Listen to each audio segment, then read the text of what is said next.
گہنے جنگلوں سے گھری ایک ویران گاؤں میں ایڈن نامی ایک مشہور شکاری رہتا تھا۔ کمان کے ساتھ اپنی بے مثال مہارت اور بیابان کی باری میں گھری سمجھ کے لیے جانا جاتا ہے۔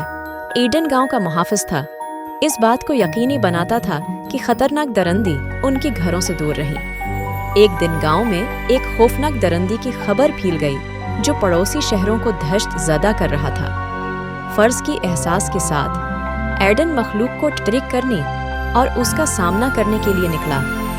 اپنی قابل اعتماد کمان، تیروں کی ترکش اور ایک خنجر سے لیس ہو کر وہ جنگل کے دل کی گہرائی میں چلا گیا، جہاں درخت گہنی ہوتی گئی اور ہوا ٹھنڈی ہوتی گئی۔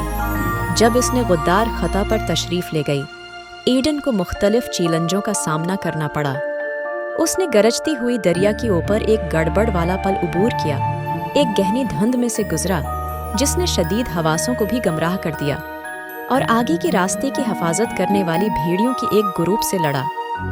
ہر رکاوٹ نے اس کی مہارت اور عزم کا امتحان لیا، لیکن ایڈن نے اپنے گاؤں اور اس سے باہر کے لوگوں کی حفاظت کے عزم سے کام لیا۔ آخر کار وہ حیوان کی کہو تک پہنچ گیا، ایک غار جو اندھیری میں ڈوبا ہوا تھا۔ یہ مخلوق ایک بڑا خوفناک ڈریگن جس کا ترازو لوہے کی طرح سخت تھا، ایک دھاڑ کے ساتھ ابھرا جس نے زمین کو ہلا کر رکھ دیا۔ ایڈن بے خوف اپنی جگہ کھڑا رہا۔ اس نے صحیح لمحے کا انتظار کرتے ہوئے اپنی کمان کا نشانہ بنایا۔ جیسی ہی ڈریگن پھیپھڑا، ایڈن نے اپنا تیر چھوڑا جس نے اس جانور کی کمزور جگہ، اس کی آنکھ کو مارا۔ ڈریگن نے درد اور غصے سے پیٹا، لیکن ایڈن تیز اور بے لگام تھا۔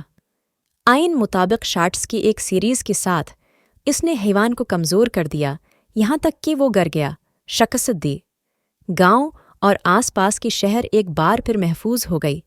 ایڈن گھر واپس آیا، ایک ہیرو کے طور پر عزت کی متلاشی نہیں، بلکہ ایک محافظ کے طور پر جس نے اپنا فرض پورا کیا۔ گاؤں والوں نے اس کی بہادری کا جشن منایا، اور اس کی بہادری کی کہانیاں نسل در نسل منتقل ہوتی رہیں، جس سے مستقبل کے شکاریوں کو اسی بہادری کے ساتھ اپنے گھروں کی حفاظت کرنے کی ترغیب ملی۔